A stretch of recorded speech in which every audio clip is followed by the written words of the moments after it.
Rage on that beat, going crazy.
Rage on that beat, going crazy.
Yeah, yeah. Apparently, you click.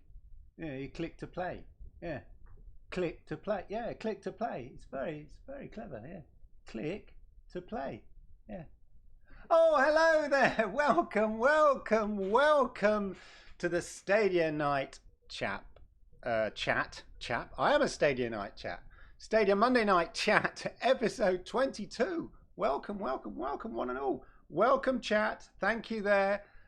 Welcome, everybody in the chat. Welcome to another packed Stadia Monday Night Chat, the only Stadia podcast that will inform, educate, and entertain you. Guaranteed. Oh yeah, or your money back. Yes, I'm the triple threat, baby. It's been a packed week full of Stadia news, views, and happenings. So, of course, as ever, join me, your host, Clive Illenden, as I hack through the cloud gaming jungle to the lost city of Stadia awesomeness. Welcome. Join in the chat, which is over there. Come on, I haven't got it over there. Join in the chat. Avail yourself of the super chats. Go on, I dare you, just for a laugh. And channel members, let's see those exclusive member emotes and badges. Big shout out to everybody who is a channel member, exclusive channel member. Arigato gozaimasu. Much appreciated. I appreciate your support. Thank you. Right, let us kick things off, ladies and gentlemen. Oh no, Desidine, he's finished his chocolate buttons. That's terrible. Terrible news. Let's kick things off with games I have been playing. So, this week I've been playing one hand clapping. Not that. And I've done a review. I've done a video review of it, which at the moment is exclusive to channel members. And I'm not sure I'm going to make it public, as quite frankly, the sounds emanating from my mouth when playing that game are not of human form. They are odd, painful, and probably could attract cats and bats. Literally, I've got bats flying into the window. Please make him stop. Please make him stop. The sounds. Terrible sounds I'm making in that. Because you have to use your voice. You have to sing, and it's terrible. I swear I had a knock at the door from the RSPCA asking whether I'd been strangling cats or something after my session of one hand clapping. A really short game, in fairness. It is only £2.49, but it feels like a tech demo, like a level, just a single level as a demo of what the game might look like. But a lot of fun, very weird. Let me know in the chat whether you'd love to, well, I don't want love is not the word, but you're curious to see me trying to sing notes to get myself to platform through a platform game by using my voice. Very strange, very interesting. Orcs Must Die 3, of course, been playing a lot of that. Love that. That is amazing. It's really good fun. And I may do some more streams of that over on the Lord Kensal of Stadia channel. If you're not subscribed to Lord Kensal of Stadia channel, get yourself over there, quick. Sub. Come back here straight away, please. Orcs Must Die 3 is a great game to stream. I saw 6-4, if you've ever watched 6-4, stream. He does lots of streams and lots of Stadia games, and he was doing Orcs Must 3, a stream of that, and he was having an absolute whale of a time. It's hilarious. It's a good game to stream. And of course, PUBG. So I stream PUBG on the Lord Kensal of Stadia channel, not this channel, Lord Kensal of Stadia, with Yoshida, my partner in crime. We're like a double act every Friday night, Saturday night, Sunday night. If you've not watched it, then even if I do say in a modest way, I think you're missing out. We have sensible conversations, crazy conversations. We get a few kills, the odd chicken dinner, very rare. Whoa, David straight in with the super chat. Arigato gozaimasu. Thank you, my friend. Much appreciated. And I went back to Division 2 as well. And I forgot. I haven't played Division 2 in a few weeks, really, like maybe a couple of months. And I forgot how beautiful it looks on Stadia. Can you remember this? Yeah, there we are. Dave with his super chat, much appreciated. I forgot how beautiful Division 2 looks on Stadia. It looks absolutely amazing. Let me know in the chat. Put in the chat what games you've been playing, anything that's taken your interest on Stadia this week. Get it in the chat. We'll have a conversation about it all later. But let's get on to the news before we get to the Stadia Connect. So, first up on the news, Rock of Ages finally Finally, people, finally, Rock of Ages gets a release here, a release date. They've been showing lots and lots of clips of this for ages, weeks and weeks. And here we are, available August the 14th, free with Stadia Pro. Yes, a Stadia Pro game. It says here, play the game on consoles and PC on July the 21st. And on Stadia, August the 14th. I find that's a bit weird, actually. Because this game was always scheduled to come on Stadia. And I don't know whether it's because it's a Stadia Pro, that part of the payoff of that is it has to come like a sort of a month later, or it's 3 weeks later, or whether they're adding some Stadia specific elements like the YouTube stuff and things like that. But anyway, yeah, Rock of Ages. So we now know one of the Stadia Pro games in August. This is the great thing. You know, the pro games are getting dotted through the next few months. We're beginning to find out more and more about those games coming forward. So that's quite exciting. Meanwhile, the other thing as well, straight in the shop, is Lara Croft and Temple of Osiris. That's available now. That's dropped this week. We knew this was coming, and that's available. It's not necessarily my sort of game. Well, especially when it comes to Lara Croft, I much prefer your standard Lara Croft. But I might have a look at this. Has anybody played this? Is it worth it? It's got that Dark Souls kind of thing to it, I think. But let me know. Jerome's been playing mainly Orcs, Lara Croft, PUBG. Let me know what you think about this. It's co-op play again, and that's a big element of Stadia, that kind of being able to play in the what a mad giant crocodile there. You know, with that kind of co-op basis, play with your mates and stuff like that. So it's been out a while, but it's good to see another Square Enix, another Lara Croft game on the on Stadia. So, you know, I'm not complaining with that. And that's quite good, considering these came in the Stadia Connect week as well. So I think that's, you know, quite interesting, quite fun thing. And of course, the other big thing mentioned, and I will talk about it briefly at the end, is Project xCloud finally is coming out of beta and will form part of the Xbox Ultimate Games Pass as a sort of complimentary service slash add-on to that at no extra charge. But more on that later in terms of what that might mean for Stadia and stuff like that. So most of the news this week, of course, has been centered around the Stadia Connect. So let's have a little bit, you know, presumably, you know, we've all watched it, you've digested it, you've watched it, maybe many of you watched it again. I don't know what the case is, but I recommend you watch it. I'm assuming you've all watched it anyway. So let's just go on that assumption, and let's just look back at what we learned. So some fun facts from Stadia Connect. You know, if you've had Stadia Pro from launch, there are about 28 games as a pro that you could have claimed. It's 28 games. I think it's 28 games. They sort of indicated they had a sort of a count up thing, and it got to about 27, 28. So I think it's about, and they said more than a dozen. So I think it's about 28 games. I'm sure somebody knows for sure. I've got it on record, the exact number of pro games we've had to date. But 28 games in 7 months, that's averaging 4 games a month. For a service that promised Stadia Pro, you'll get 1 to 2 games. We've had an average of 4 games per month. That's pretty impressive, I reckon. And the other thing that we learned from Stadia Connect, of course, is that there was a lot of emphasis around play instantly, no downloads, click and play, click to play. That was the key selling point and the message that they keep reinforcing through the whole thing. Click to play, click to play. And now this shouldn't be overlooked. I once described Stadia to someone as easy as when I was trying to explain what Stadia is and the great value of Stadia and how it's a game changer. Is I once described it as being, you know, when you want to watch a video on YouTube, think about it. You want to watch a video, you open the YouTube app or the browser, click a video, watch it. Simple.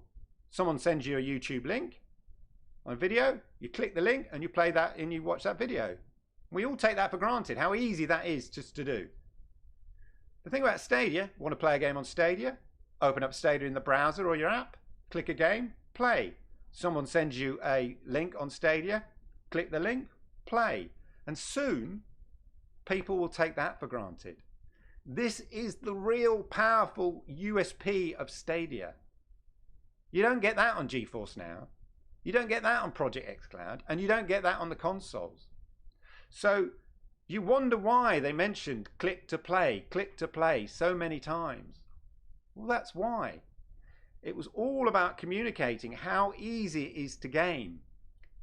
Low cost of entry, low barrier to actually start playing instantly. Time is money, man. Anybody who's had to wait for downloads knows time is money.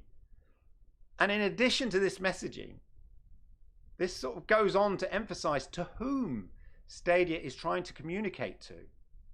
People who don't necessarily have consoles or gaming PCs.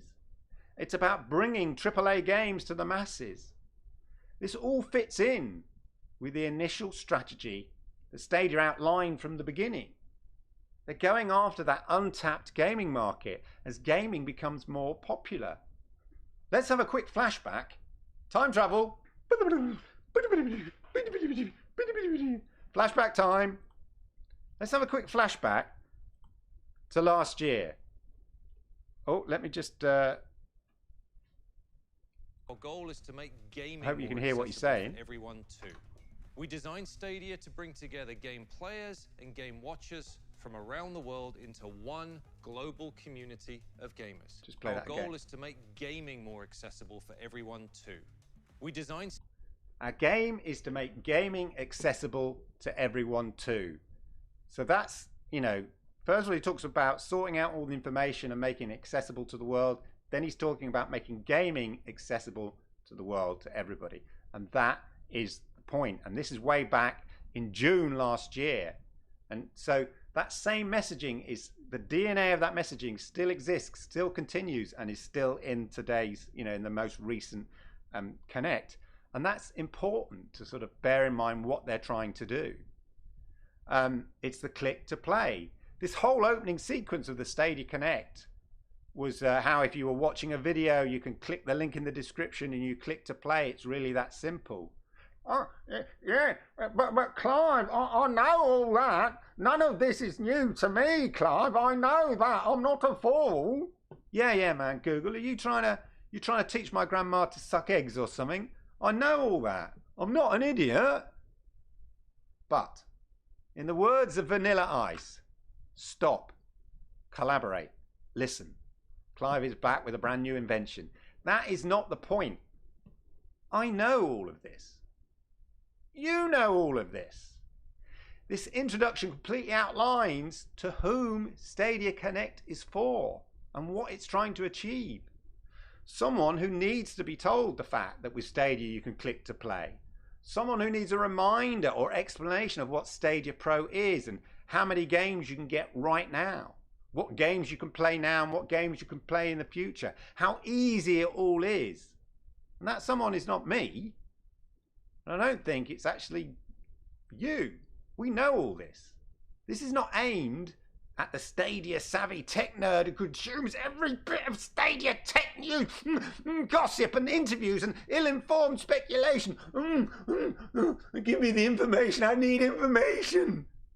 No. Hey, did you know if you want to play Stadia games on your TV, the Stadia Premier Edition makes that possible? Apparently. Yeah, apparently. It's in the Stadia Connect, yeah. Apparently, according to Stadia Connect, that's right. See, it's not aimed at you or me. This was a Google Stadia, Summer Stadia Connect. It's right there in the description if you go and look. So I guess that makes the previous one the sort of Spring Stadia Connect. You think we're going to get an autumn, or for our American cousins, fall Stadia Connect? Yeah, you bet your bottom dollar we're going to have another one in 2 to 3 months. You see, it's almost as if these Stadia Connects are going to be like a regular thing, man. Wow. If, hello, beautiful Yoshida. If only they told us they'd be doing these things on a regular basis. Flashback time. Let's go back to August.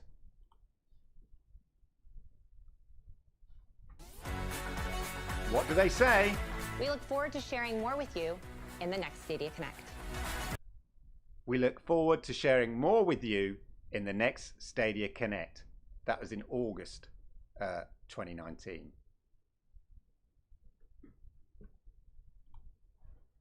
Flashback to April this year. Flashback.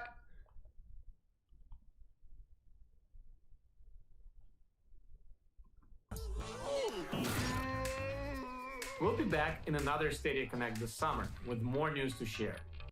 We'll be back with another Stadia Connect with more news to share. Do you see a pattern? Do we see a pattern occur in there, ladies and gentlemen? These Stadia Connects are just for updating the non-Stadia world or the casual Stadia user and summarizing to the press what's been and what's coming. It's all about the games and some of the other unique features. I said this before. This Stadia Connect would be all about the games. Yeah, but hands up. Yeah, I confess, I was intrigued by the other exciting features and surprises that they mentioned on the Stadia blog, and I dropped my normal rational perspective and flew off into the world of overhype and speculation. Guilty as charged. Take him down. Yeah, that's on me. But now you know that. Now you understand, you can appreciate what the Stadia Connect was trying to do, for whom it was aimed. I recommend you just sit back and you just enjoy what we learned from this Stadia Connect. So, we had an update of all the games that are coming. So we had Marvel, Assassin's Creed, Baldur's Gate, Cyberpunk 2077, three or four of the biggest games. Three of those are the biggest games of the year, and they're coming to Stadia. Just as an aside as well, I posted this tweet. If you listen very carefully, you have to listen to the full-length Stadia Connect, not the shortened version. But I posted a tweet about this. I'll post it up here. Here, I put here, let's play a silly speculation conspiracy theories. Listen again to when we can play Cyberpunk 2077. There's definite an audio edit. If you listen, you find my tweet here. If you listen, because I've put a link to direct to the point, they've taken a bit of the audio out and not done a very good job of it. But second, the sentence that they end up with is a bit of a tautology. It doesn't make any sense. They say, because it ends up saying you can play Cyberpunk as soon as it's released on Stadia. Well, yeah, of course you can play it as soon as it's released on Stadia. Does it make any sense? And if you listen to it, it does sound like they've edited out her saying, Megan saying an actual date. Just, just throwing fire on the conspiracy theories there. Fueling that conspiracy theory. Just a little observation. Don't get carried away with it, but if you just want a bit of fun, go back, listen, and you can clearly hear what is effectively a bad audio edit, and they've jammed two words too closely together, and they've clearly removed something. Some tidbit of information has been removed. Well worth having a little listen if you want to speculate at all.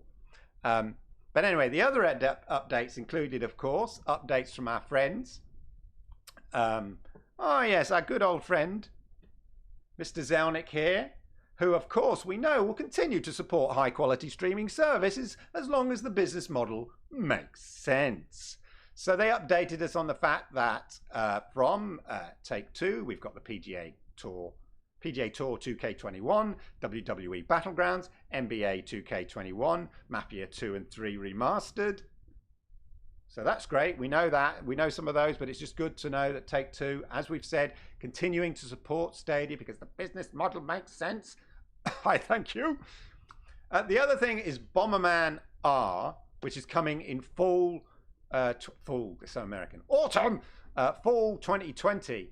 Now, the interesting thing about this is a Stadia-only version. So Bomberman R was already out, I think, on the Switch and some of the other consoles. that this, ignore my notes, this has some Stadia specific features, which I think is quite fun here. So it says in this article from VentureBeat, which makes a few errors at the bottom, but we will just ignore that for the moment. Super Bomberman R, due out in autumn. Yeah, good fit for the service. This is an updated version of Bomberman R that is available on Switch and other consoles. It now includes a 64-player Battle Royale mode, which again has a lot of stream value, I think. It's the game's interconnectivity with YouTube that makes Super Bomberman R Online stand out as the embodiment of Stadia's strength and ongoing weaknesses. The argument about the ongoing weaknesses is dramatically flawed. But the point is, it highlights the presentation, and this is the exciting thing. If we have a look at the actual presentation here, you'll see what I mean. Let's get this big. Take advantage of crowd play. Seamlessly play with your favorite streamer. Join here. So if you look here, this isn't just a link that's been shoved in this streamer's YouTube. This is baked in. This is part of the YouTube kind of software. And this is so important. This is sort of, I mean, we know that this is what this is all about and that Stadia is baked into YouTube. But this is the first time I think we've seen a real visual idea of what that looks like. If you look below my YouTube video now, there's a join now, which is for membership button, but it's like that, or like a subscribe button. The fact that it's integrated into YouTube, I just think is just like amazing. And this is the first time we actually see it. They Join the streamer's game by accessing the link on the screen. Oh, missed it there. Let's go back a bit. But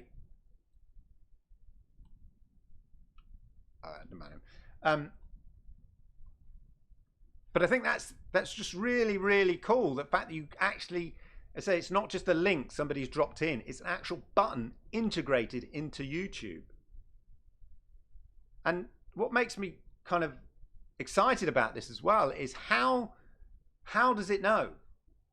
How does it know you're streaming a Stadia game or a version of the Stadia game?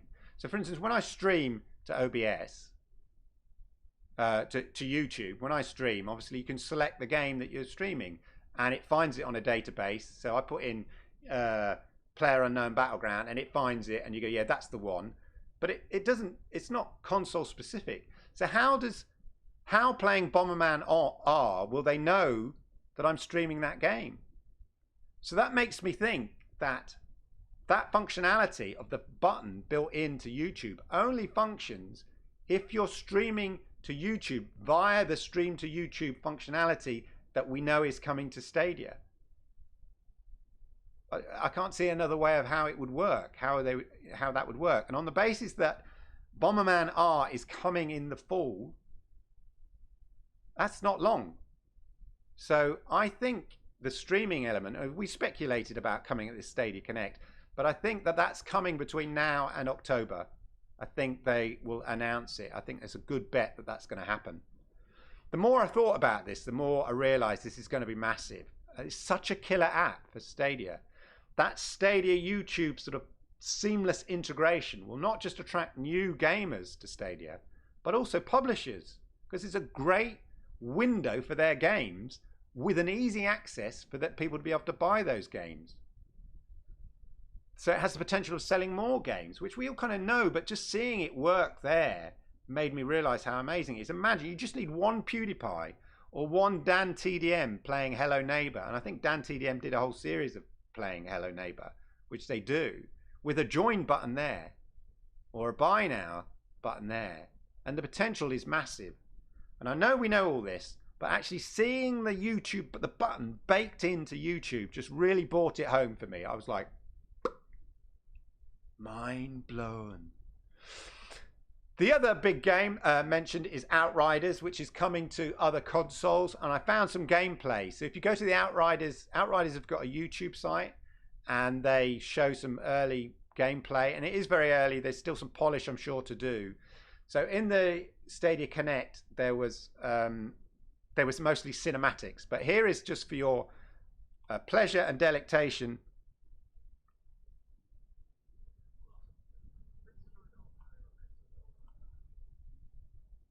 Let me just put that on there. Some gameplay to give you a sort of a sense of the game. See what she's up to on her mission to find Sahidi's truck. There's a sort of,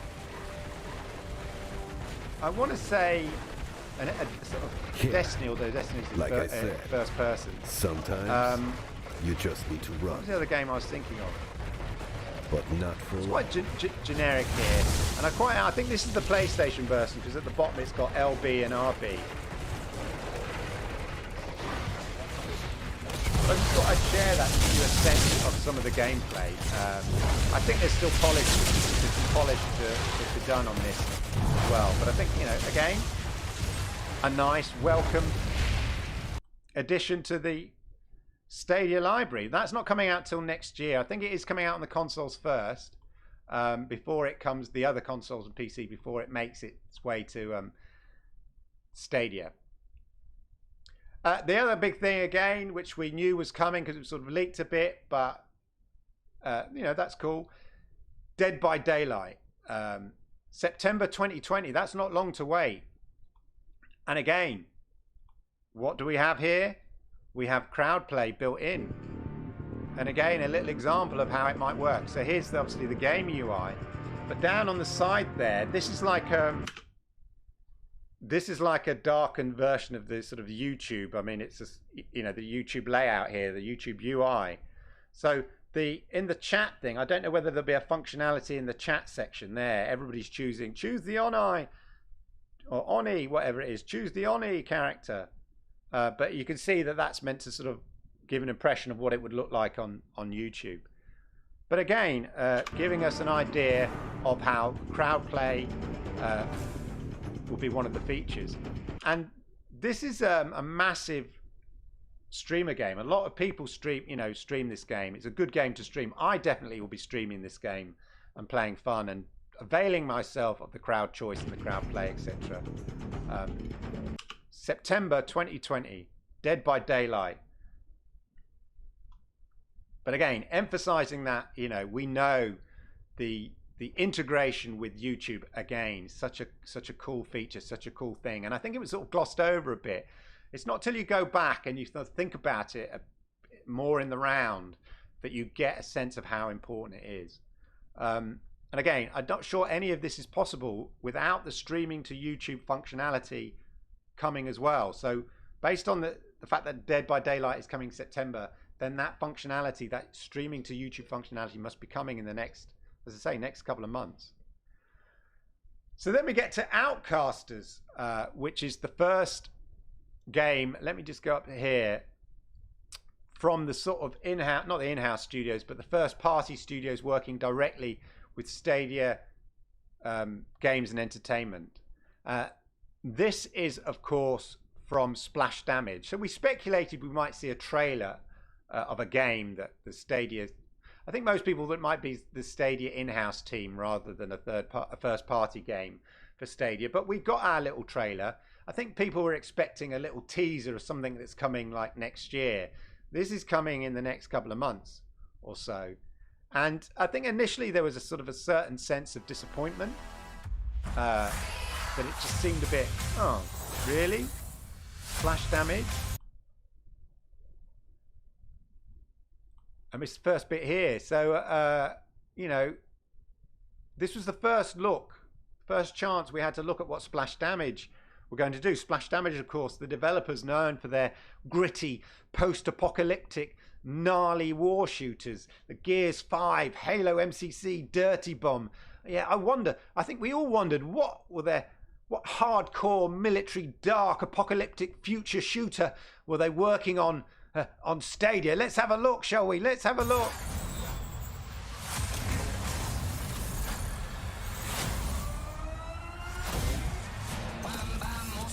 Oh. Don't want a copyright strike.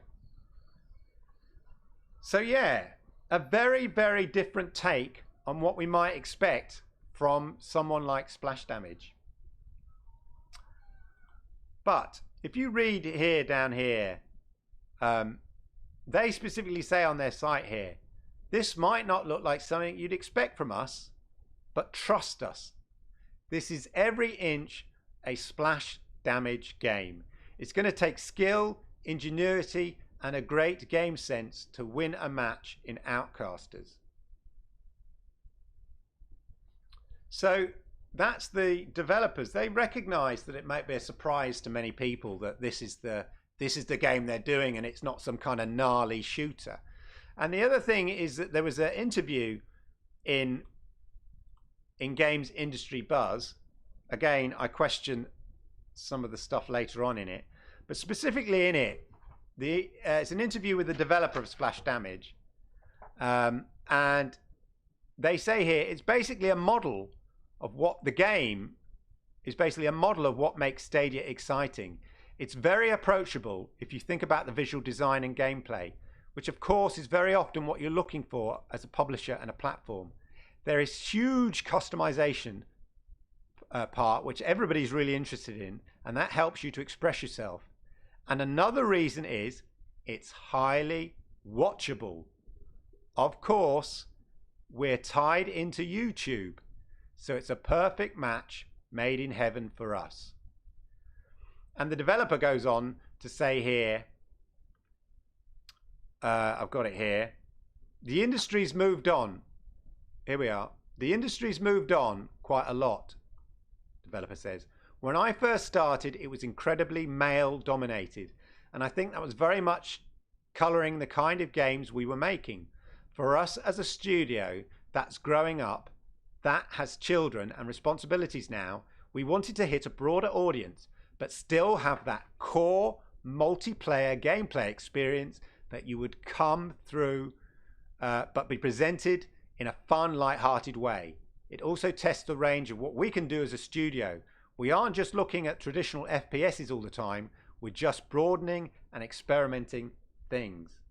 So that's the key thing. That's what made me, excited. At first I did think, really, is that it?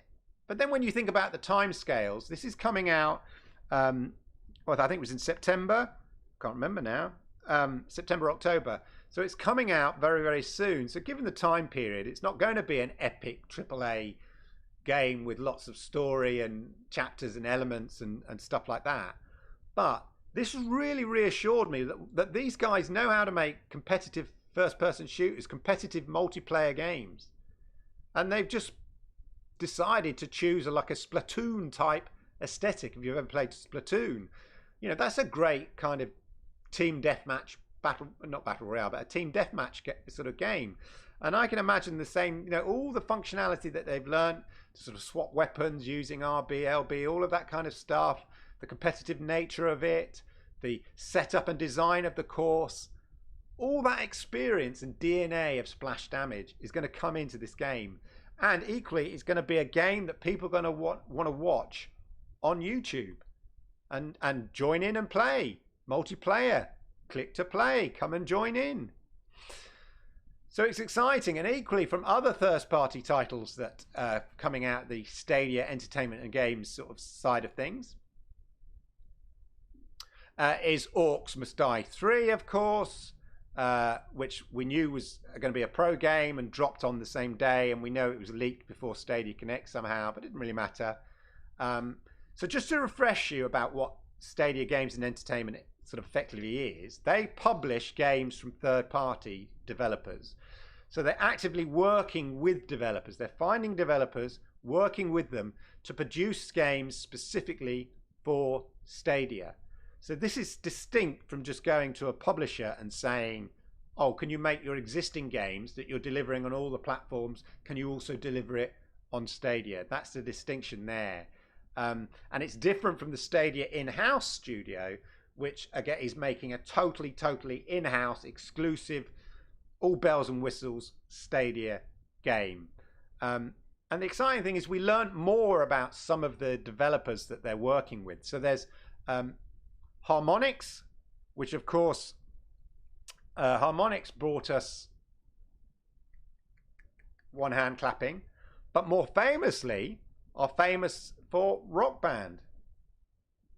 I mean, I can't see them diverging much from their musical heritage. So I think we're going to get some kind of music related game. So again, very, very different from Splash Damage. But as I say, an interesting developer to work with, interesting choice. The other developer they talked about was Uppercut Games. Now, I confess, I'm not familiar with Uppercut Games. They seem to make a mix of mobile games, iOS games, and Switch type games. Does anybody familiar with Uppercut Games? Anybody familiar with Uppercut Games? I'm not, but I'm interested. The reasoning. I'd be interested the reasoning behind why they were picked up by Stadia to make a first-party game effectively for Stadia. And then Supermassive Games. Now this, for me, was really is exciting. Supermassive Games make, as it says here, really immersive. I thought this was CGI at the moment, but it wasn't.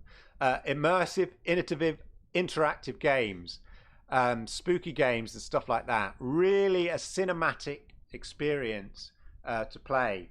And this, I think, these clips that we see here are from Man of Medan. I think it's Man of Medan, about a lost sort of ghost ship. Super creepy. I saw PewDiePie. I saw PewDiePie playing this game. In fact, he did a whole chapter of Let's Play on this game. So again, it's a sort of spooky, creepy games that they make with that big cinematic appeal that work really well on YouTube. I'm not sure of any sort of multiplayer aspect of it, but the viewing, and again, there's a very watchable games to play on YouTube. So again, that theme is reiterated. But Stadia project announced. Let's just click on there. Oh, more info in the coming months. Oh, I thought we were going to just see something there. They've just put a placeholder there ready to tell us about what they're working on. Never mind. We'll find out soon enough. We'll find out soon enough, people. So, there you go. Very, very interesting developers. Very divergent, very different from each other. So, and the exciting thing about this is they said on the Stadia Connect that later this year we'll get to see, they'll do a reveal of what they're working on. So that's going to be within the next few months. We're going to find out more details about what Harmonics, Uppercut, and Supermassive Games are working on. So there we are. In summary, that's a Stadia Connect really. In summary, they focused on the click to play, especially when watching YouTube, the YouTube kind of integration element. They introduced the crowd play, the crowd choice in more detail. They announced the new titles that are coming over the next few months. So let's not forget, now we've got Orcs Must Die 3 pro game, one hand clapping, available now. They mentioned Hitman 1 pro game in September, Hitman 2, Hello Neighbor pro game in September, Dead by Daylight. Then in the fall, they would have said September if it was September, so that means basically October, November. You've got Outcasters, the first sort of first party proper, no, I suppose Rock of Ages is from Stadia Entertainment and Games. That's coming first. But you've got Outcasters, Bomberman, Sekiro, and then in December you've got Hello Neighbor, Hide and Seek, another pro game, and then in 2021 we know we've got Hitman 3 and Outriders, and that's in addition to Mafia 2, Mafia 3, Serious Sam, PGA Tour 2K21, NBA 2K21, Marvel Avengers, Assassin's Creed Valhalla, Cyberpunk, and Watch Dogs Legions. So to quote from Stadia Connect, we're just getting started. There is a lot more coming soon. I'm doing the quotation marks. We're just getting started. There is a lot more coming soon. Think about that. We're just getting started. Not we're here and this is it. This is all we've got. This is all we've got, yeah? No acknowledgement that they're still only at the beginning. No, this was an acknowledgement they're still only at the beginning of this journey. We're 8 months into not just a new games platform, but effectively a new concept, a new concept to play games or for gamers to get their heads around. And look how much is here and how much is coming already. So on reflection, I think it was a good Stadia Connect. For what a Stadia Connect is meant to do. It was a good Stadia Connect. And there will be further Stadia Connects to come. But next time, let's not just assume that Stadia is just going to dump everything in one big announcement and go, yeah, that's it. That's all we've got, yeah? And their whole future is riding on that or something equally as daft. Stadia Connects are like quarterly updates, yeah? For the general consumer and press. Take them for what they are. Don't overinvest in them emotionally. Grab some popcorn and just enjoy. I'll just leave you, not leave you, but I'm going to show you this post from Sounds of Stadia. Thank you very much, Sounds of Stadia. Just a little reminder here, friendly reminder of some of the games confirmed coming to Stadia. Yeah? Speaking of Stadia, they've got no AAA. There's a sad lacking of AAA games on Stadia. That's the problem. If you think about all the AAA games that are being launched, that are not exclusives, not PlayStation exclusives, not Xbox exclusives, not Nintendo exclusives, but cross-platform games, AAA games that are cross-platform, that are launching between now and January on all platforms, I think you'll find, and feel free to prove me wrong, I think you'll find that the majority of those are coming to Stadia as well. Yeah? So that argument, oh, in AAA game, is slowly and surely eroding. They can't go back and port every AAA game for the last 6 months, 12 months and get it on Stadia. But they can tap into developers who are developing a multi-platform strategy and make sure that one of those platforms is Stadia. And we are seeing that more and more. So that's just, I think this is a really good visual kind of example that Sounds of Stadia put out that kind of really sort of hammers it home. It was a good Stadia Connect in my view. That's all I'm sort of saying. And remember, later this year, maybe in another Stadia Connect, Clive, we'll find out about those other 2 EA games we know are coming. More on streaming to YouTube, because I said we've got games that have this functionality built in. And so I imagine that it needs to be triggered by streaming to YouTube. And as yet, games unannounced. So not bad. And as for those asking about my top 10 predictions, I think I've got about 2.5 out of 10 I'm going to go for. 2.5 out of 10. Let me know what you thought about the Stadia Connect. Did you think it was complete mess up? Terrible, no good, oh, I was so angry. Or actually, on reflection, it was okay. If you read a lot of the press, the general press, the gaming press, after Stadia Connect, the majority of them, who aren't heavily invested in everything Stadia is doing, but just invested in reporting a sort of glorified press announcement, which this Stadia Connect effectively is, were very positive about it. Because they didn't have their kind of Stadia-obsessed goggles on. So generally, the press thought it was quite good. And I think for many people in the community, it made us sort of stop, listen, collaborate, back to Vanilla Ice again, to go back and have another look. And when you unpick it all, you begin to see there's a lot of content there. It's worthy of another watch.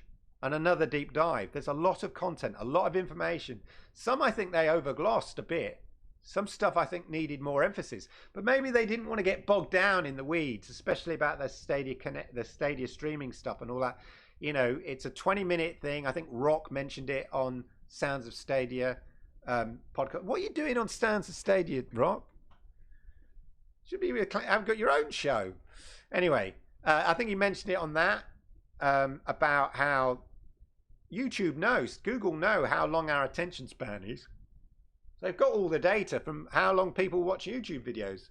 If I look at the length of my YouTube, people watch my YouTube, even these epic live streams, 20 minutes, about 20 minutes. It's an average. If I look at my average watch time, I think on all my videos, about 20 minutes. Google have the data. So they know how long it needs to be. And that was a point that Rock made. It's not my point. Rock made it. Very good point. And I think he has a valid point. But there we go. Yeah, I think there were lots of things that we were expecting and they weren't there. And so we were disappointed. But we, Christopher Torres there, making a good point. But I think that because in our disappointment, we neglected to see what was actually there. Even afterwards, I was a bit deflated, but that's because I'd hyped myself up. It wasn't until I went back with a bit more rational mind and sort of less hyped about it and began to kind of unpick the things they said and thought, wow, you know, it's good. But I just think you need to take it for what it was. I think if you thought it was this is it, this is the big moment, when in fact it was just another, I've sort of demonstrated, just another Stadia Connect. This is how Stadia communicate. There'll be these 20-minute videos summarizing what's been, what's coming, and some new features and some friendly drops of games. That's the format. Yeah, that's the format. That's how it works. And I think they share the workaround. Of all the different connects, they've had different people. Yeah, they're sharing the workaround. So just manage your expectations next time. Just remember, remind me. I'll remind you. Let's all do each other a favor. You remind me to temper my expectations. I'll remind you to temper your expectations. Let's do that. Anyway, shall we do Project xCloud? Why not, ladies and gentlemen? Why not? So, Project xCloud, I thought I'd touch on this. I tested Project xCloud and I think I was probably one of the first YouTubers to actually do a review of Project xCloud. Don't hold me for that, but I didn't see any other, because I don't think you were meant to do it live. I think there was an NDA. Shh. No. Cut that bit out. Anyway, I did a review initially of Project xCloud, and then later I did a comparison with Stadia. Now, when I did that, I stressed at the time, and I've made this point consistently, you are effectively comparing apples and pears, okay? You can only compare the mobile phone element of those two sort of gaming services, yeah? In the Venn diagram of the two gaming platforms, this is the point at which they meet, okay, on the mobile phone and tablet. xCloud is a 720p to mobile phone and tablet game playing service. It is complementary to Xbox overall. The value is based on the fact that you already have an Xbox, £300 outlay, and then you pay the Ultimate Games Pass, £14.99.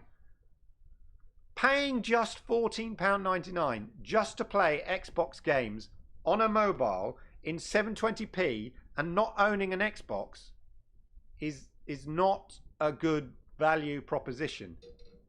And it's not meant to be.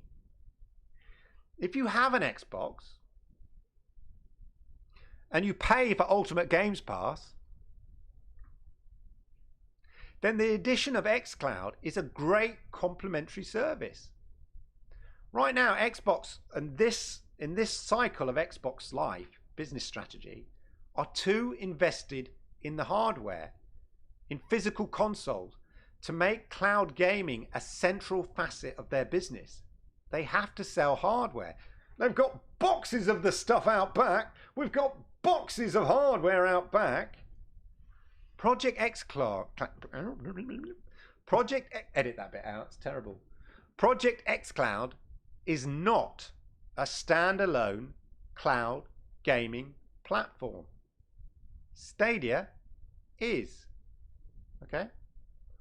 So anything that you watch or read saying, oh, xCloud just killed Stadia, is so beyond stupid, so ill-informed, so lacking in a basic understanding of the different elements of cloud gaming and console gaming, that those authors, YouTube's journalists who purport as much, have lost all and any credibility they may have had reporting on tech or gaming, as far as I'm concerned.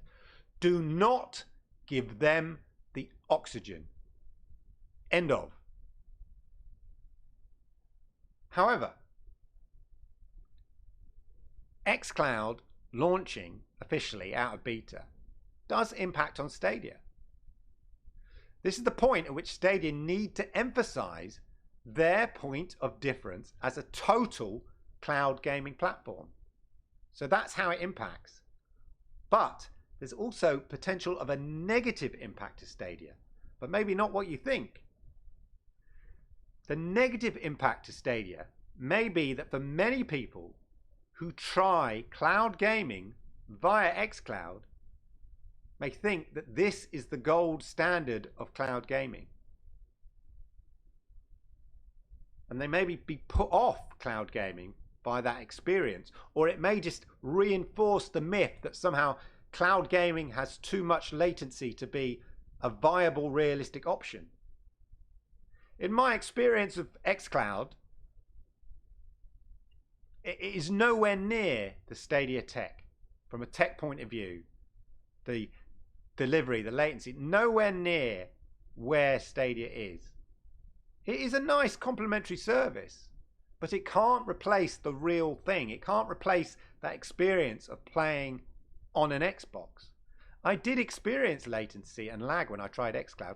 Not massively, but just enough to think it's sort of playable. But would I want it to be the main part of my Xbox experience?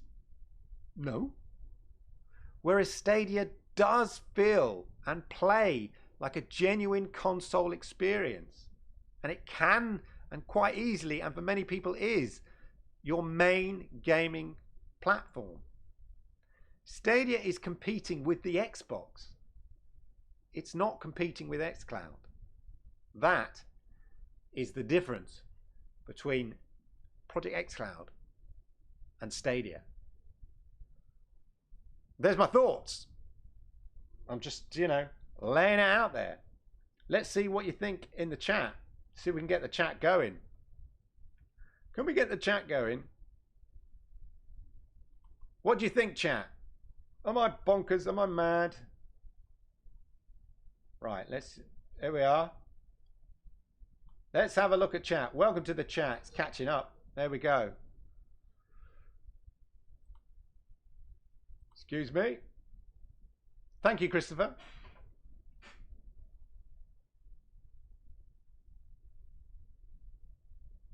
Victor here says, Dave Handley says, need to clip my best bits. Thank you. Thank you, David. Victor's saying, don't forget about how new Android 11 smart TVs that will have Stadia on them. Of course. Exactly. I think Rock said to me that most of the Sony TVs have Android built into them. Android TV built into them. No Jade in the Connect lame. She's not in every Connect, that sort of thing. I think they share it out a bit. I think you'll see different faces.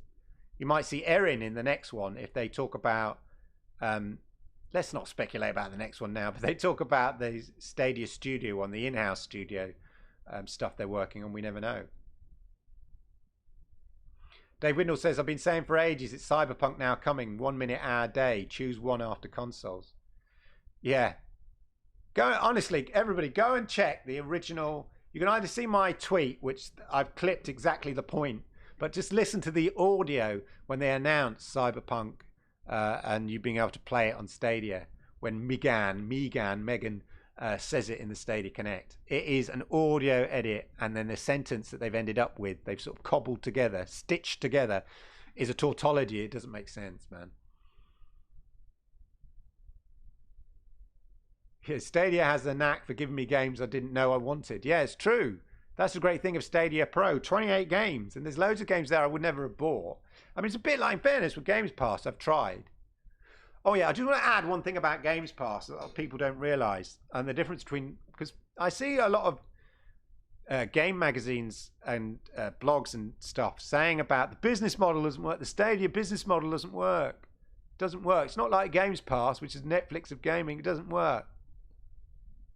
What people overlook about Stadia is that the longer you are a pro member, the more value it has.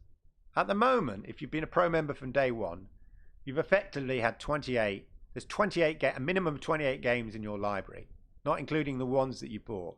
There are 28 games in your library that you could have claimed. And by the end of the year, there'll be, based on the current format, another 24. So 50, maybe 50 games, 52 games maybe. 50 games by the end of the year in your library. Now, there are more games on Games Pass, granted. But the games on Games Pass are there for a limited period of time. They drop away. Anecdotal example 1. So GTA was on Games Pass. Great. I thought, I haven't played that in ages and ages and ages. I'll play a bit. And my daughter was being bugged to play it by her friend. And eventually she conceded and said, all right, I'll play it. Came downstairs, switched on the Xbox, went to Games Pass, and she said, where's GTA? And I thought, well, it should be there. And I looked. Of course, GTA had fallen off X Pass. It's not there anymore. So that's the fundamental difference between a sort of Stadia Pro model, where even if you stop subscribing and you come back, those games that you claimed are yours effectively for, are licensed to you. They're not yours. They're licensed to you for life. Whereas the Games Pass library, I think, has a sort of fairly finite number of games. I think they add, apart from the Xbox in-house games, Xbox first-party games. But generally, the other games come and go. Now, the Stadia Pro games drop out as well. But the difference is, the longer you remain a pro, even if those games drop out, they're still your games in Pro. They don't drop out and you no longer have them in Pro. And that's a real key difference. So after a year of subscribing, not only all the other benefits and convenience of having Stadia and not having to have a console and all that kind of stuff, and playing on your TV and across all the things, not only that convenience, but by then you could have easily 100 games, Pro games you could have claimed. So suddenly now your library is 100 games, which is on a par with Games Pass, or getting that way. So it's just an interesting thing that I think people overlook about Stadia, the Stadia Pro subscription. The longer you have it, the better value it is.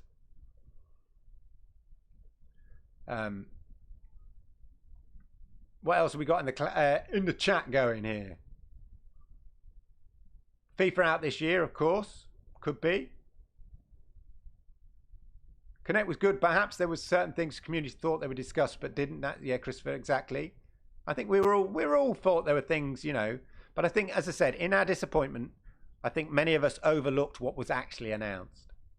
You can't unknow what you know, and we knew so many leaks and gossips. I compared it of going like a Star Wars film or something like that. If you're like mad into Star Wars and you consume every bit of gossip, information, behind the scenes, interviews, chats, leaks online, all that kind of stuff. Oh my God, watch every single clip that's released and available. Oh, I'm so excited about Star Wars. And then you go and see Star Wars and you're kind of a bit, there's no surprises. It wasn't what I thought it was going to be. Whereas if you just sort of chill out a bit, and you go and see it, if you're not like a mad Stadia Star Wars fan, but quite a reasonable stuff, then actually you go, you know what, that was quite fun. Good blockbuster, good popcorn movie. Loved it. Great. Anyway.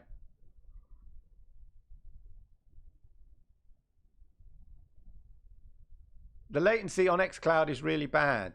Again, I think that, the problem with xCloud, for some people, the latency's, minimal, but it is definitely there.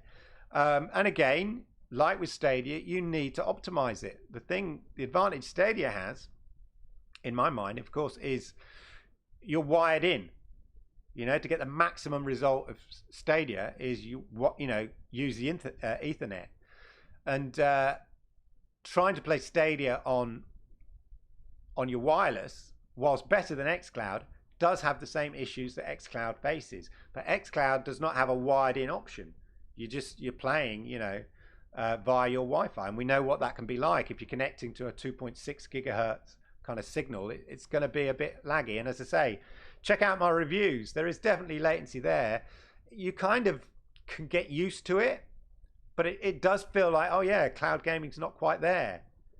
This was my concern about, oh my God, I hope, when I got Stadia, I hope they nail it. I hope they do what they, surely all these developers they're working with, or the guy from ID Software is saying that they worked on a game like Doom 2016 to get it working on Project Cloud. they must have done something right. And as it turns out, they have. It works amazing, as we've said. You can play it on a Chromebook as well. Yeah, in Google Play, in the Play App Store. So the modern Nakinu, the modern Chromebooks, yeah, they have Google Play, so you can get the Google Play Xbox app and play on there. But again, equally, you're playing in 720p, and you're suffering from the Wi-Fi issue as well. So, yeah, you can. Nice rant. That's what I do, Nakinu. That's what I do. If you're new to this channel, do me a favor, hit the subscribe, hit the likes, especially hit the likes. I much appreciate it. Completely agree. Rick Flair. Very good. I had any lag playing on X. Yeah, I think if you've got a good Wi-Fi. But I think if you compared it, I'm not dismissing, I'm not saying it's absolutely terrible. As I say, give yourself a chance if you test out the Project X Cloud. Give it the best chance, give it the best Wi-Fi, and you'll have a reasonable experience. But you're limited to 720p. That's the main thing. It's not designed for streaming at 1080p. And I don't think they're going to rush to be able to give really high fidelity gaming on Project X Cloud. Why would they? If it means you don't go and buy an Xbox. It's not to deny that Microsoft know cloud gaming is the future. And this is their early foundation steps. The foundations, the digging of the foundations to that future. But right now, in their business cycle, their hardware, they've got to sell the hardware. Going forward, I think they will invest more and more, and cloud gaming will become more and more important as it becomes part of the mainstream, just as Netflix did, and then everybody was playing catch up. Everyone playing catch up with Netflix. Xbox know that. They're keeping an eye on Stadia, but right now they can't push too hard on a really high fidelity xCloud service because it would undermine the selling of boxes, which is what their business is. They've got to sell the boxes. Brian says, Stadia is all I play. I can't see myself buying a disc. Well, to be honest, I haven't bought a disc in years, to be honest, Brian, even on my Xbox. One eye, you're a boomer. Only joking. Yeah, I mean, digital is standard. It's interesting. The only reason that PlayStation 5 has got a digital, you can buy one with a disc tray in it, is so you can do backwards compatibility, because people know that people collect. Like I have a massive collection of, games on disc. Like having a collection of DVDs. I don't. I got rid of all my stuff. I'm surprised I even have any books. That's just to make me look intellectual. I've not read them all. In fact, it's all card. It's not real. No, they are books. They're genuine books. I think Charles Aaron says, I think obviously anything that launches on Apple, anything that comes to Apple iOS is going to increase that marketplace. We know that. Anything. I think that'll be a big, it will make a big difference when that's resolved. It'll make a massive difference. It just also brings attention to Stadia as well. It's another platform for people to watch and see Stadia and go, oh, what's Stadia? And then look into it. So, yeah, I think coming to iOS is really, really part of the key strategy. xCloud have server blades like Stadia, but blades are currently based on Xbox One S. They'll upgrade them to Series X hardware. You must not own an Xbox console. I have an Xbox X. I know this. But one of the things, and I want to give you a lecture on one of the things that Stadia has as an advantage when it comes to the cloud, full stop, is they have their private networks.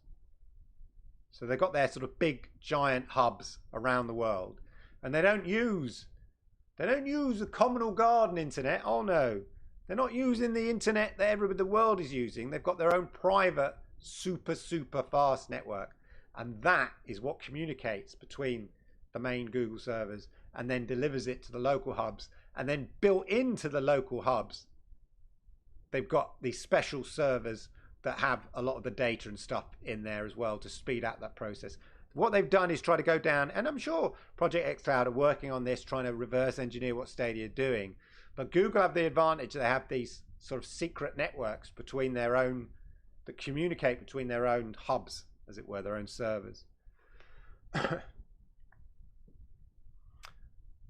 So yeah, you know, they will update their xCloud servers. Of course they will. They have to keep up. And they, as I say, in the future, I think cloud gaming will form a larger part of Xbox's strategy. But right now, they're in the box selling business. They've got to sell the boxes. Oh, gossip here, ladies and gentlemen. You heard it first here. Eddie saying Google will talk about Destroy All Humans tomorrow. They've been dropping the trailers on Destroy All Humans. So many. It's got to come soon. They'll talk about Destroy All Humans. Thank you, Eddie. You heard it here first. Thanks to Eddie. Destroy All Humans. Out next Tuesday. Where's the source, Eddie? Let me know the source. Brotherhood of Stadia. Welcome, my friends. Sony and Microsoft won't fix their streaming quality soon because they have to sell boxes. Exactly. That's what I'm saying. They've got to sell the boxes. But hey, I'm not dismissing xCloud as becoming an ever increasing important part of Xbox as a service. That is the future. Maybe not for another 5 years, whatever, and they'll continue to develop it, but it will play a bigger part as time goes by, and they'll become less reliant on selling boxes. That's my view. I'd say xCloud and PS Now will have a max of 1080p for a long time. I think so as well.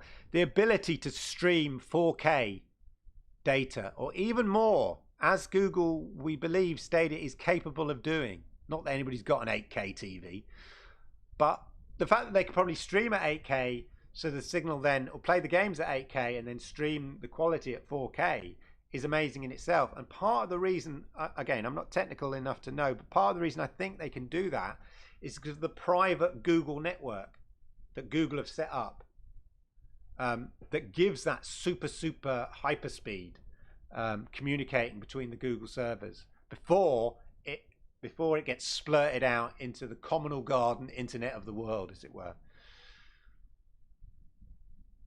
You won't lose your games as a pro. It has better value if you get more for your money. You'll have them for life. Actually, exactly. That's the point. Even if you stop being a member and then you go back, you just pick up all those pro games you had. Even if they're no longer in the library, you get them back if you claim them. So that's the beauty. Stadia's built Stadia from the ground up to be a cloud gaming platform. Imagine what Stadia will be like with full YouTube integration. Yeah, they built it with the ground up with YouTube in mind as well. Don't forget that. Understanding the technology that they use to be able to stream YouTube and stuff like that, and to stream to Chromecast. They said it early doors that they always had a gaming, when they delivered the Chromecast, they always had gaming way back there when they first were developing Chromecast. I think one of the chief engineers said in an interview before Stadia was launched that was where the germ, the kernel of the concept of cloud gaming started. So they've been building this. This is not a like, oh, quick, put lots of Xbox One S's in a server unit and start streaming the games.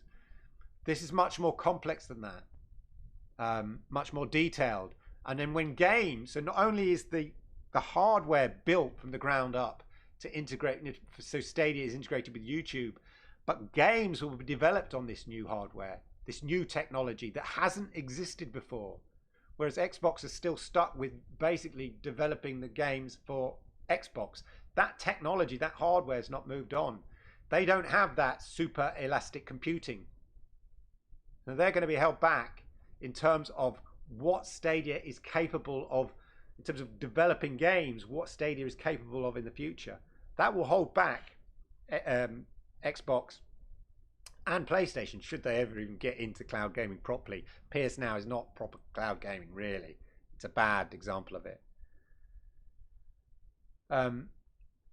Yeah, I like Xbox. Alcard says here that Phil Spencer, the business isn't how many consoles you sell. Of course.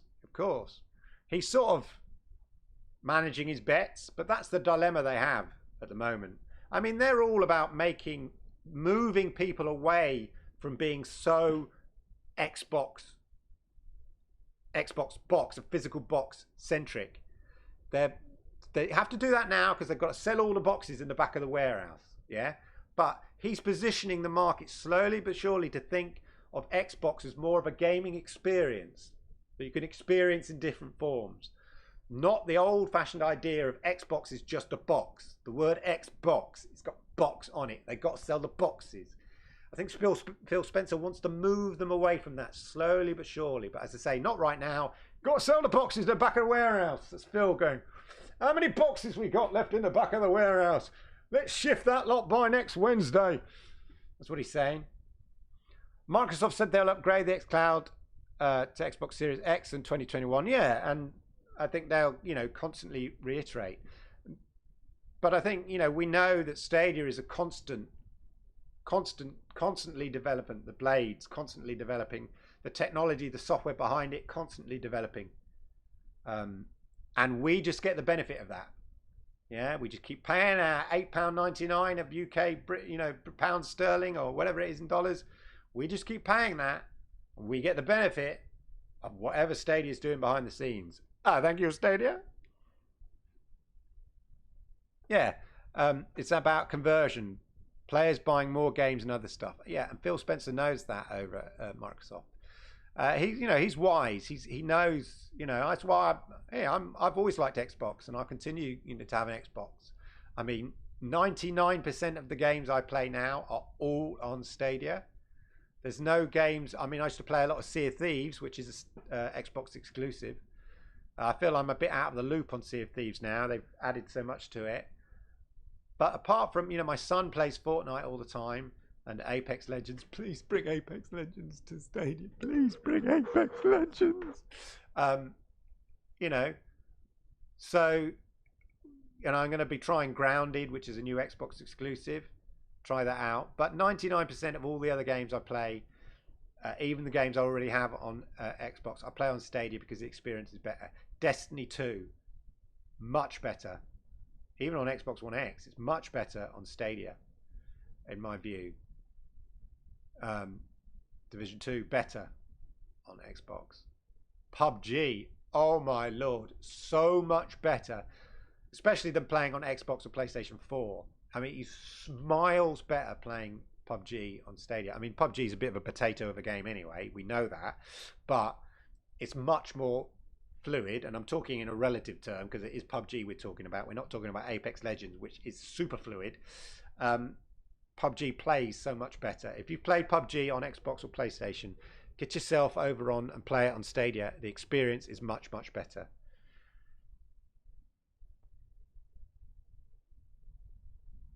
xCloud fits very well this phrase. It's not a cloud, it's just someone else's computer. Exactly, or rather it's not a cloud, it's someone else's console. That's the main difference. They are sort of physical consoles. They don't really evolve that elastic computing element that Stadia has. It sounds like me they are just a series of stacked blades of Xbox One S's, and then they'll replace them all with Xbox One X's, which is great. But as I said, you're restricted to developing on a platform which we know already now, or a way of developing, which is old-fashioned, dated. Because that hardware, that tech, cannot do, in terms of elastic computing, what we know Stadia can do and is built to do. And we're not going to really see the benefit of that until we get those, Stadia studio games. And we really start seeing that, and the integration with YouTube, and then the real power of elastic computing and all of that, which is built in, and developers getting their head around the idea they're not just developing for one single box. They can call on the resources of all these other supercomputers of this elastic computing to generate algorithms and images and multiplayer worlds and stuff in a way they cannot do and have to do on a console platform like Xbox. So yes, Project xCloud may be able to deliver you a cloud gaming experience, but it'll be a cloud gaming experience a bit like your Xbox. Whereas Stadia in the future will be able to give you a cloud gaming experience which is not like any console experience you've had because of the power of elastic computing and supercomputing and all of that malarkey.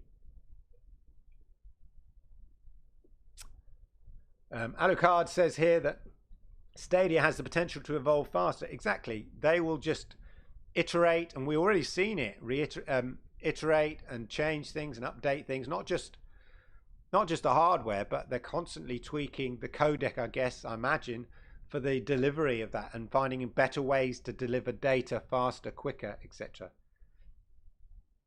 Have you seen the... yeah, I think I did see the idea of that game, the Game Bus demo, and the ability to use... That's the ability to use what I'm talking about, isn't it? The ability to use other servers to generate stuff. So, hello, Thunderlips. Let Stadia die. Well, in fairness, I think Stadia will probably outlive you, mate, if I'm honest. Yeah? Especially if you don't embrace the future. Yeah? Have you been introduced to this concept called fire? Apparently it's quite good at keeping warm and things like that. If you think Stadia is better than xCloud, then you have your head in the cloud too. No, I think Stadia is better than xCloud because I have tested the two out thoroughly. I've compared the two, and yeah, without a shadow of a doubt, Stadia is tech-wise leaps and bounds ahead of xCloud. I mean, you don't even have to test it. You can just look at the specs, to be honest, Thunderlips. I don't embrace Google. That's fair enough. Thunderlips, you can hate Stadia because you don't like Google, right? Irrational as that may be, that's okay. But don't hate Stadia because you think it, tech-wise, it's not up to par of Project xCloud or anything like that, or it doesn't work. Because unfortunately for you, it works really, really well. If you've not tried it, and fine, you know, if you're anti-Google, fine, don't try it. That's cool. You don't have to. But everybody, you know, most people, the majority have tried it. Most of the people here have tried it. They know it works, and they know it works like a console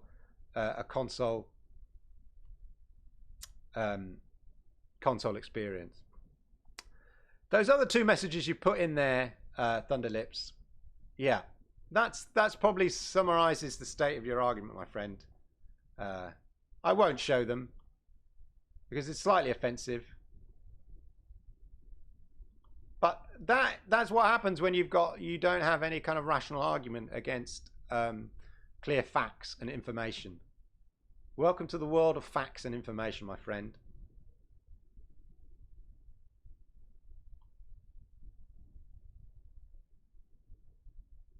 I tried it and it's not better than the console. I think if you've got an Xbox One X, the experience can be better, but there are some games. Check out Division 2. It's pretty impressive. It looks amazing on Stadia.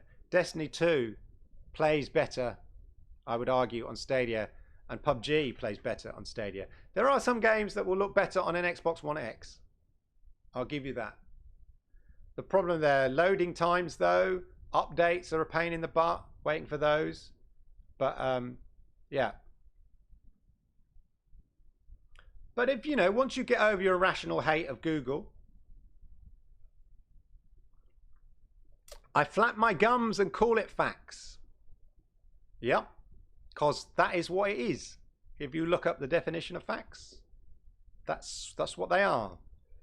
What I come here to talk about is based on research, information, facts, knowledge, and intelligence. You put those things together and you too can come out with some useful things as well, Thunderlips. So I recommend you try it.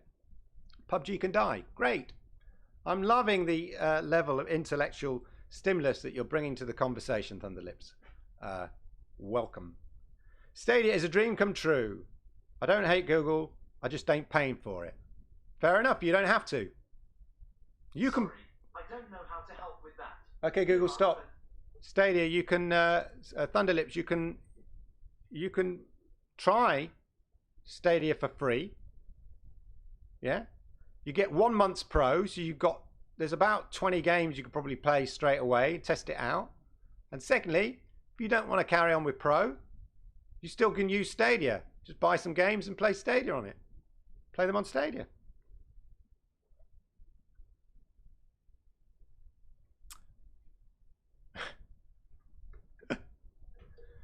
Thunderlips, your insults are amazingly lowbrow. That's all I'm saying, my friend. Yeah? Nationality or no nationality. Doesn't make any difference. Stadia is free. Exactly. Thank you, Christopher. Basically, all Stadia games run better than Xbox One. All of them, most of them run better than an Xbox One. I think so, yeah. Xbox One X, them's fighting words. Yeah, exactly. Facts, evidence, and reality. Don't forget the truth. Well, that's exactly. Truth is made up of fact. Well, truth is an interpretation of the facts. Facts are stronger. Yeah. You're welcome to your opinions, but you can't deny facts. I've got thousands of games between PS4, Xbox, and PC. Well done. Well done, Thunderlips. I've got lots of... well, actually, I haven't that many games on Xbox because I take advantage of Xbox Games Pass. I'm not averse to Xbox, as I said. Clive setting off everyone's Google Homes, of course, I do that, yeah.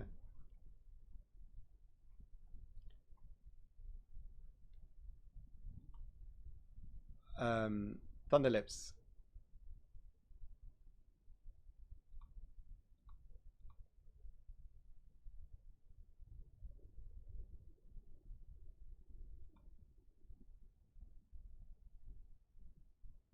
Yeah.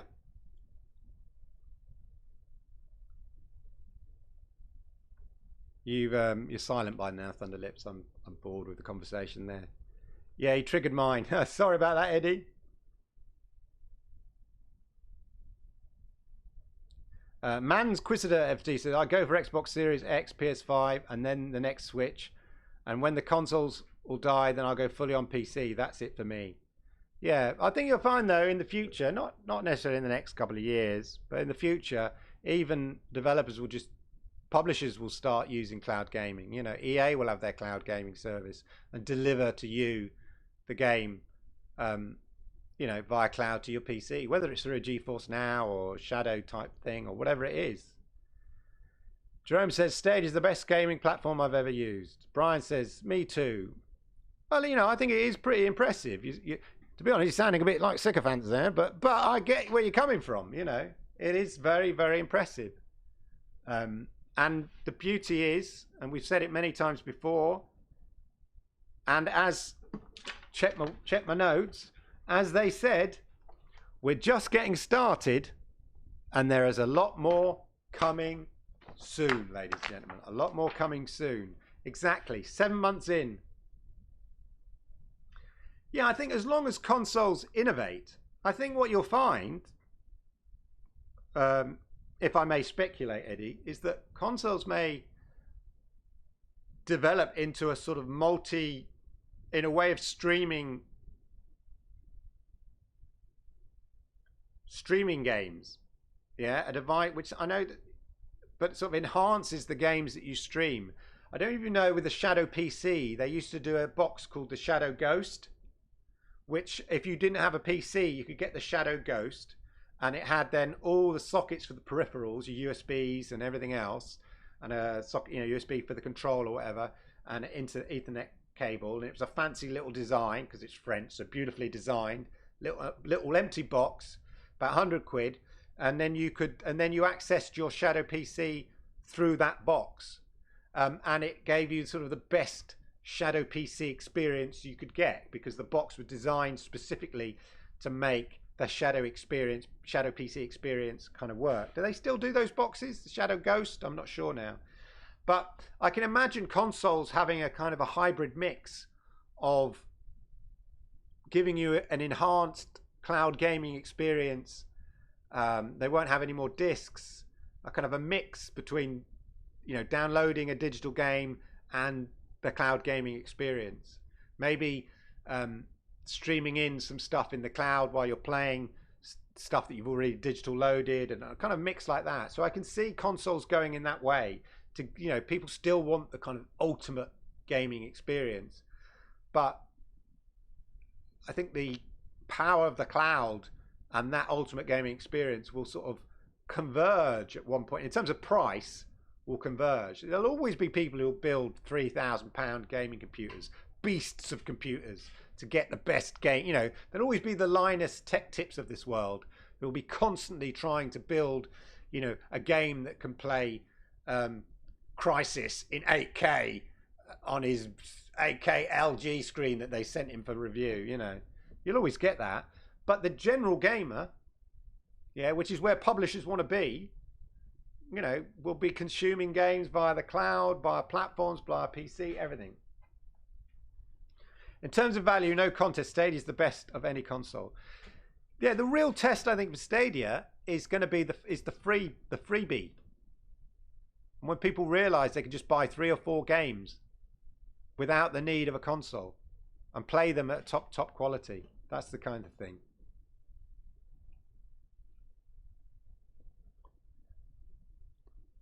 Well, we know we're passionate about Stadia. People are passionate about PlayStation. People are passionate about Xbox. You see, Charles, you see that all the time, don't you? In forums and stuff like that, people arguing and all that kind of stuff. So, yeah, you get that. That's cool.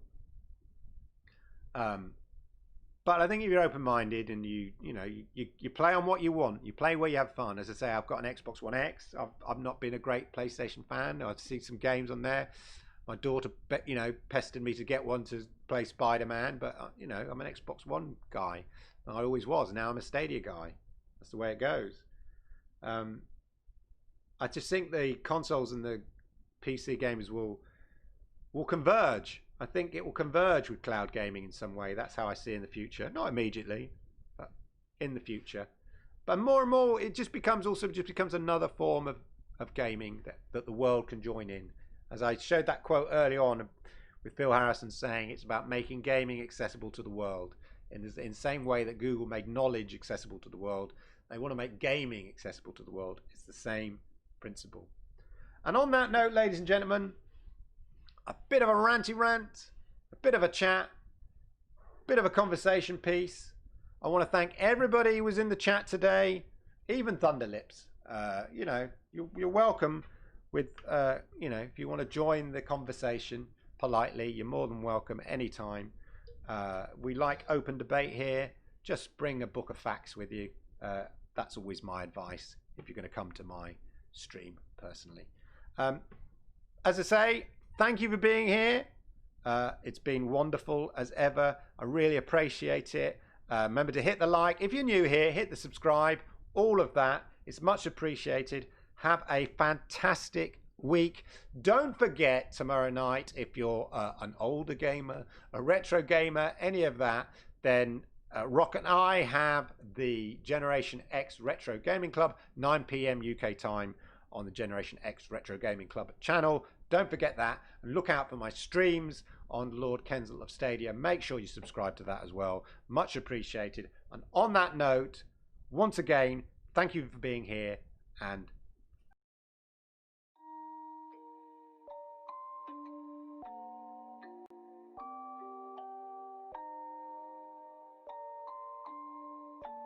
Rage on that beat, going crazy.